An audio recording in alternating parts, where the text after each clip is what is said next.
that was early colonial Virginia, a fiasco that left overly hasty and optimistic colonists dying in Jamestown mud.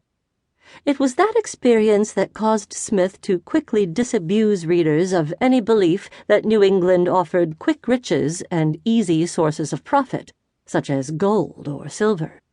Smith insisted instead that the most profitable aspect of the New England lay in its ocean. The main staple, he predicted, is fish, which, however it may seem, a mean and a base commodity. Yet who will but truly take the pains and consider the sequel, I think will allow it well worth the labor.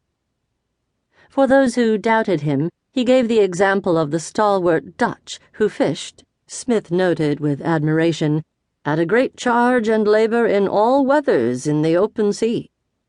These hardy fishers then sold their catch to members of the Hanseatic League, receiving in turn products like lumber and tar and rosin, which Dutch merchants then sold to the French, English, Spanish, and Portuguese empires, which needed to build more ships.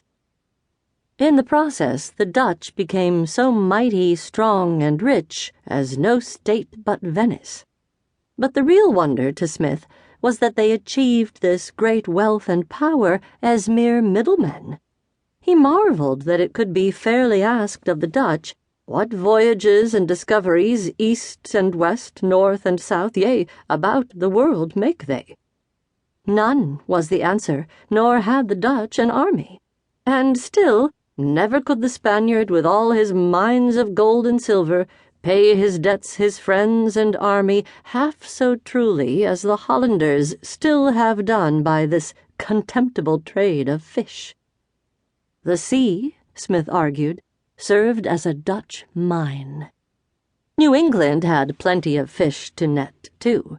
The problem, as Smith pointed out, was that contemptible cod had no glamour, and it failed to entice many of the people most inclined to risk their lives on colonial ventures 3,000 miles from home. That demographic, young single men, seemed more apt to prefer to seek the glorious sort of immediate wealth that too often proved chimerical to devastating results, as had happened before Smith's eyes in Jamestown.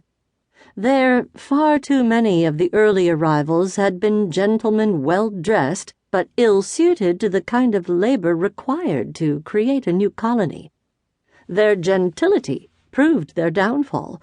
Unwilling to till the earth and plant the crops, they starved and died. Letters sent back to England were filled with scenes of absolute horror, detailing lives of fighting and starving. One young man wrote to his parents in England, "And I have nothing to comfort me, nor there is nothing to be gotten here but sickness and death." Roughly 6,000 English colonists went to Virginia in the first 2 decades of colonization. Only 1,200 were living there at the end of that period. John Smith had little patience with lazy gentlemen looking for easy profits.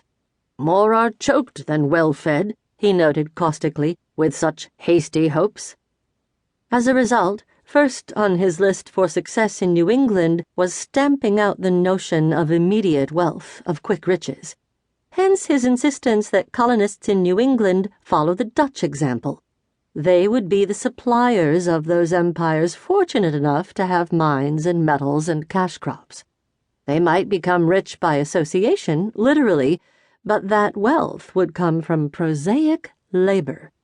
Fishing and farming and loading and selling and shipping. England was not yet a nation of shopkeepers, but John Smith presciently suggested at least some of its colonies might be. Even the name New England had both grandeur and earthiness.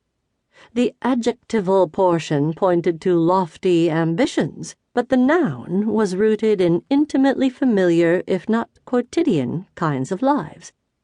England was, to Smith's readers, a known land of known things, of farmers and miners and fishers and sawyers and coopers and hunters and good wives and tailors and cooks. In the rich soil of such grounded mundanity, he promised, would grow the seeds of success. But what he failed